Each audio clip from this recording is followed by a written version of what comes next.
We live in a world where ideas and strategies are accessible to all.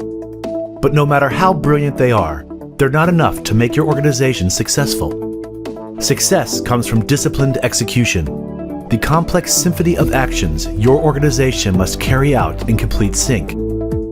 So how well are you executing? Hi, my name is Phil Mershon. I'm with Return On Initiative, and today it is my absolute pleasure and delight to introduce to you a client of ours, and I'm going to go out on a limb here and say a new friend of mine, Robin S. Reed with EmFluent, headquartered in Phoenix, Arizona, one of the finest places you'll ever be. And Robin, I can't thank you enough for joining us today. Well, Phil, it's a pleasure. You and I have had so many wonderful conversations over the last year and a half. And so always a pleasure to speak to you. Well, it is a new year. And how are things going in this new year? We're about approaching the end of January as we record this. Things are going wonderfully well. Our company is doing well because we had great momentum going into the fourth quarter of last year, and strategically plan for that momentum to continue, so that we didn't really experience kind of the typical peaks and valleys of businesses that we're seeing. So we planned it strategically. And so things are going as planned and going very well. Now, your company is called EmFluent.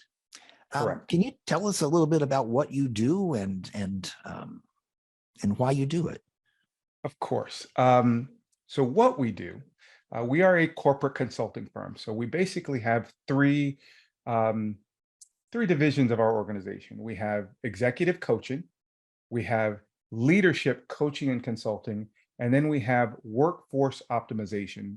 We often interchange the word workforce with talent, but workforce optimization. So within executive coaching, of course, we help leaders of organizations become better leaders as individuals and as part of a leadership team. As leadership consultants, we show leaders within an organization how to work better together, how to get on the same page. As I like to say, Phil, it isn't just about rowing in the same direction. If you understand physics, you need to row in the same direction at the same pace for the same length of time to actually create the shortest route to your destination. If someone stops rowing or rows slower, you become off course and it takes you longer to get to your desired objective. So we help you row in the same direction at the same pace for the same length of time. To use your rowing metaphor there, which I quite like, I suppose sometimes you will find that someone is rowing in a direction that is not in concert with everybody else too. Quite often, actually, and all of the work we do, including our workforce optimization, is based on science and analytics. So we use a number of innovative scientific platforms to draw out who someone really is within their self and how that is of value to an organization, and how people with different base personality profiles are actually good for an organization and actually good for each other. And then we help our leaders understand where there's misalignment in strategy. Often companies truly believe that they are, in sync, and we can show them and then foster a discussion about where they are off, where they are not aligned in strategy. Because a company that is misaligned is absolutely limited in terms of its ability to achieve its objectives, and in many cases is destined for failure because of that. That is very interesting. I think when some people think of business consulting, they think, well, gosh, we're not in trouble right now, so I'm sure that we're doing okay, but we're not in trouble. I mean, I don't see any fires that we need to put out, at least not every single day. So are those people deluding themselves, or what? I mean, how do I know that I need help? Well, I think that it all comes down to the approach. If you don't believe you have a problem until the house is on fire, then you're ignoring it when you smell gas in the house. We help you smell the gas in the house so that you don't so you don't wait for the house to become on fire. Right. That's very good. That's excellent. Okay.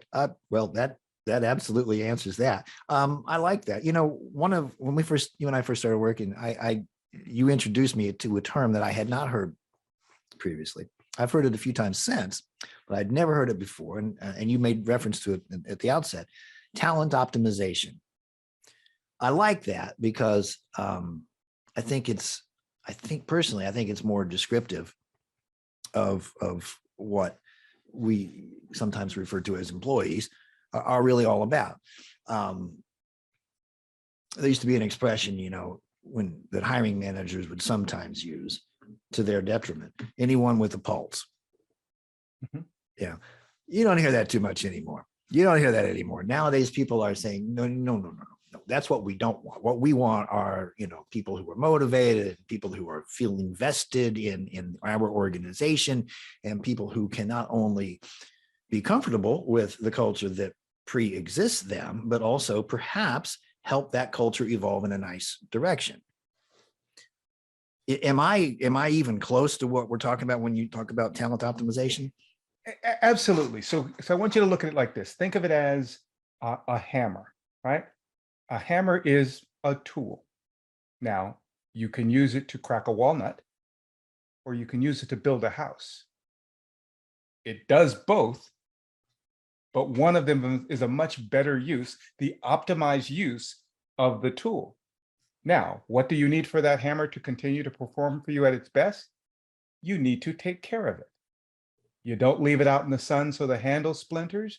You don't let the top of it become loose so that it flies off when you're working. You take care of it so that it can produce the best possible outcome for you. And then you use it in the best possible way. We believe the same thing with talent or workforce is, yes, you can have someone do something very basic, but we help you understand all that they are capable of.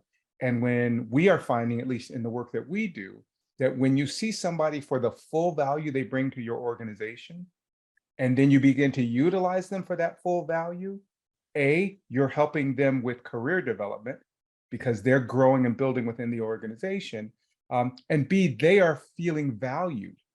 They're feeling that they are necessary to an organization. I think one of the worst things anyone can ever do in a company is to make someone they hired feel unwanted or unimportant. Let's remember, people work for companies because at some point the company said, I need help.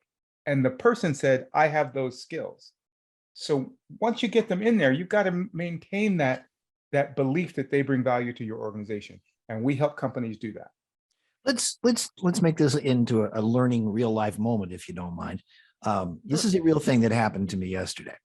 I was in a place of business that I was a prospective customer, and a medium-sized business, not enormous, but you know, big enough, apparently too big, because I overheard the owner in a kind of gruff, domineering sort of voice say to, I presume, one of his staff, well, do you want this job or not?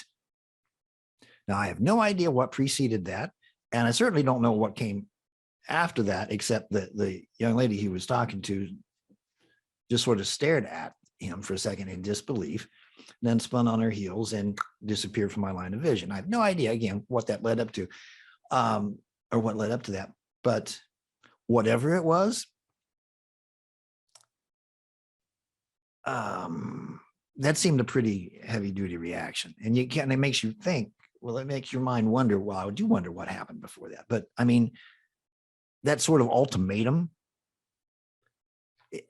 what made me think of that was your statement. You know, this is a person that this guy hired. So I will tell you, number one, that type of response I would consider a little bit passive aggressive. You're not terminating the employee, but you're letting them know that they are disposable. That's Right. a bit passive aggressive. What we're finding as a rule is it's often something truly simple in the way communication happens. You know, not many employees come to work unwilling to do the work they're hired for. They really don't, because remember, people come to work to earn a living, to go live their life outside of work. They don't, the owner wakes up and their part of their life is connected to that work. But many employees, they want to earn a living. They want to enjoy themselves while they earn a living to go live the life they want, and then maybe move toward their dreams, which might be owning their own business one day or getting Right. promoted and working somewhere else. So we've got to remember that. But I think a situation like that, I think, and you said it a couple times, we don't know what preceded it, but my guess would be there was a breakdown in communication somewhere. Sounds like we had a frustrated employer who wanted something done a particular way and probably didn't articulate it as well as it could have been. And we had an employee that didn't understand it and also has a responsibility to articulate to the owner, I don't understand. That's also, remember, communication means both parties are responsible. And so what probably happened was you had two people who communicated poorly that resulted in this, gruff response that obviously elicited a reaction from that employee. The sad thing is, to the employer, that was probably a spur of the moment expression of emotion, Sure. and the person went on about their day. To the employee, that is now a seed that's been planted that they are disposable. Yeah. No, that's exactly the reaction I had too. It's expensive to hire somebody, which means that if they leave, it's expensive to replace them. I'll give you some simple mathematics, because this is something we do. Actually, if you go to our website, we even have an attrition calculator to help companies understand, because people don't really get it. Let's say you have an employee whose position pays $30,000 a year. Great. And it costs you $40,000 to acquire that employee. So between advertising, the time spent interviewing, the time spent training, the upskilling of that individual to get them into the job in your organization, and these are not unrealistic numbers. Right. In fact, there's a regional bank that we do work with where that's about what it costs, about $40,000 to hire a new employee. So if it costs that much, it's going to take about a year and a half, maybe two, to break even on hiring that person, where their efforts generate more revenue than their cost, and therefore you're getting a return on investment. So imagine that it's 2 years.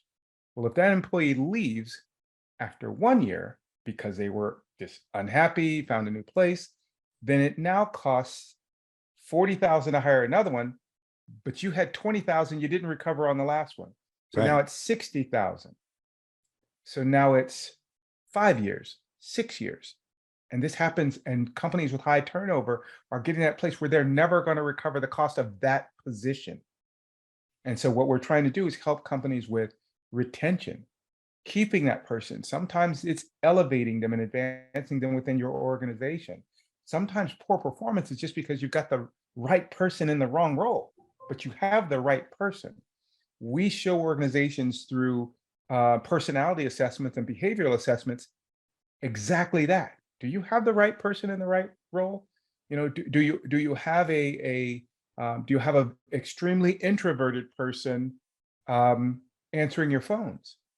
Because that might be a problem. It's not a guarantee, but that might be a problem if you're in an organization where you need that outgoing, as I like to call the receptionist, the director of first impressions. If that's not someone's nature, then they're just going to go through the motion of answering a phone and directing a call versus creating a client experience that now associates the client with the company. Wow. That brings to mind about 1,000 questions. That's fantastic. You and I discussed this before we started the program today, that we were going to talk about a culture of excellence, which is another term that you introduced me to, which I'm already appreciating. Can you talk about some of the things, how some of the things we've discussed today relate to that?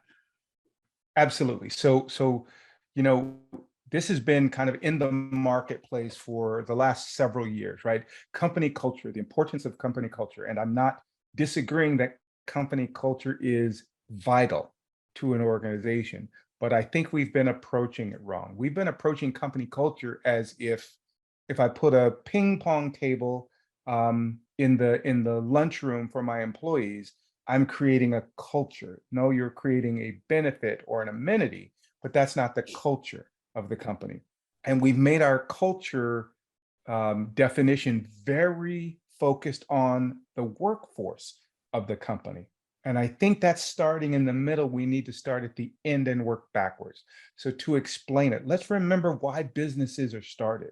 The reason someone takes the enormous risk of starting a business and then goes through the arduous process of growing that business is because they want to provide a value or benefit to a customer, client, or community in exchange for revenue or profits. That's really vital to remember. They want to provide a value or benefit to a customer, client, or community in exchange for revenue or profits. And I use that only because the purpose is different if you're running a nonprofit. But with that said, if we focus solely on the employee and we ignore the customer, client, or community that we're there to serve, we can have wonderfully happy employees and no happy clients, and therefore no revenue, and therefore no employees. So we actually recommend starting at the end and saying, let's start with our customer.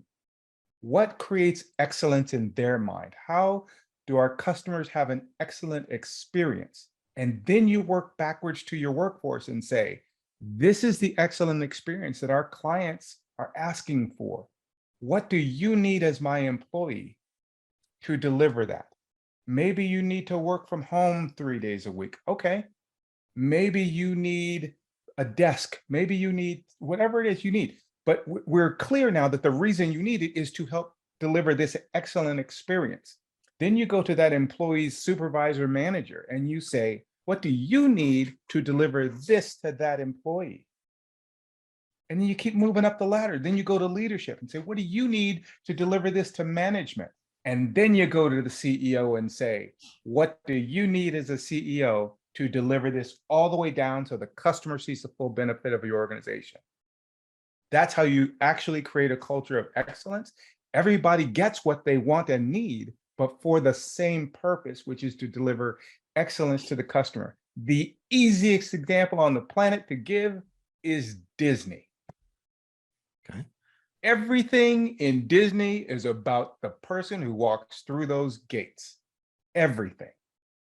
From the way they market and advertise, from how the characters behave to the rides. Think about how much fun people have going to a place where they probably walk 5 miles, stand in really long lines for hours for a 90-second experience, only so they can get off of that machine, walk more miles, stand in another line, but but people go back year after year after year for decades, because Disney has made it clear we are about an experience.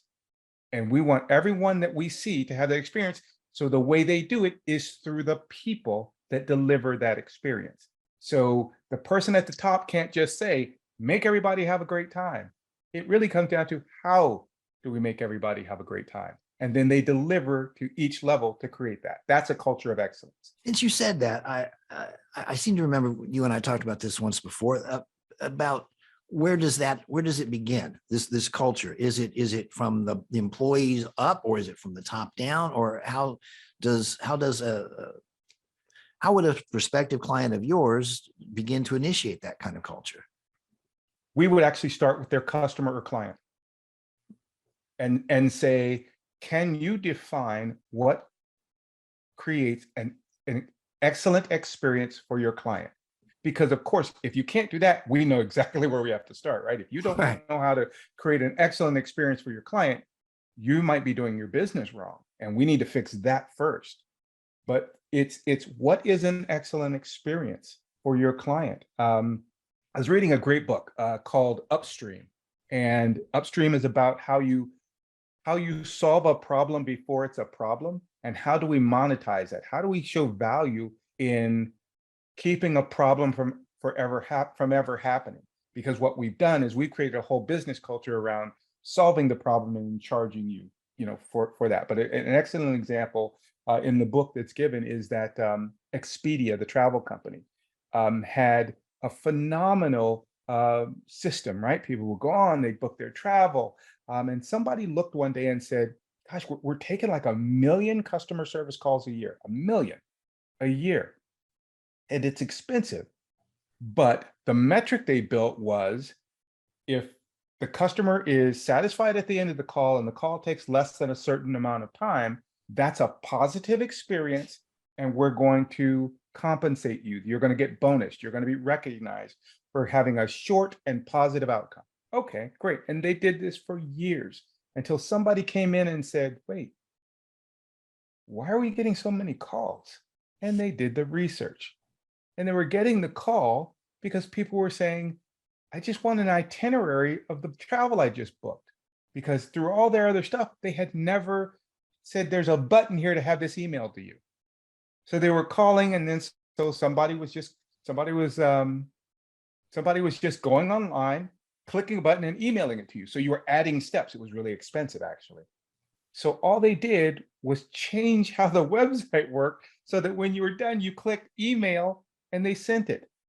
The company saved something like $40 million a year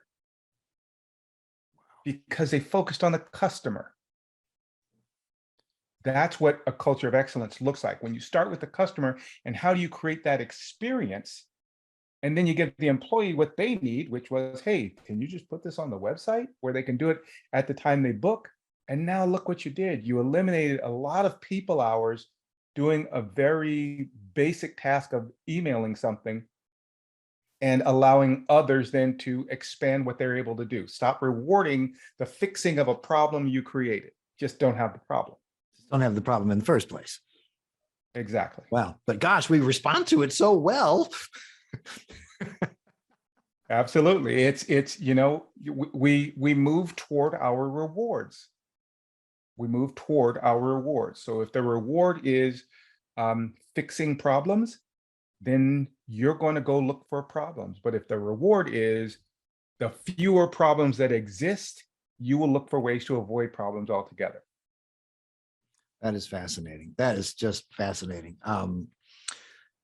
There was an old story about these two older women who are sitting together across the table from each other at a Chinese restaurant, and they've been coming there for years. And one of them leans into the other and says, "I don't know why we keep coming here. The food is really terrible."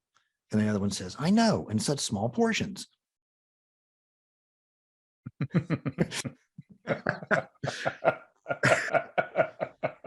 I figure the owner of that restaurant has, more than a few things he could learn. So yeah, Expedia is a great example. I did not know that. I did not know that about them. That is interesting. So let me ask you this, Raman. I suspect that many of the things that you talked about today are beginning to resonate with people. They're hearing this and they're processing what you've been talking about. And when they're done thinking about it, they need to think about one other thing. Are they going to do something about it? Are they going to take that next step to fix the problem? So how do they get in touch with you? What I'm sure you mentioned you have a website. What is your website? Sure. It's obviously www. It's EmFluent, EmFluent.com, EmFluent.com. You can find out how to reach us from there. You can book time on our calendar to share a little bit about your organization, and we can help you understand pretty early in, can we help you? Do you have a problem that can be fixed? Do you not have a problem at all? There are we have encountered people that do not need the service we provide. They may need other services, but they do not need the service we provide, and we happily make referrals if we think we can do so.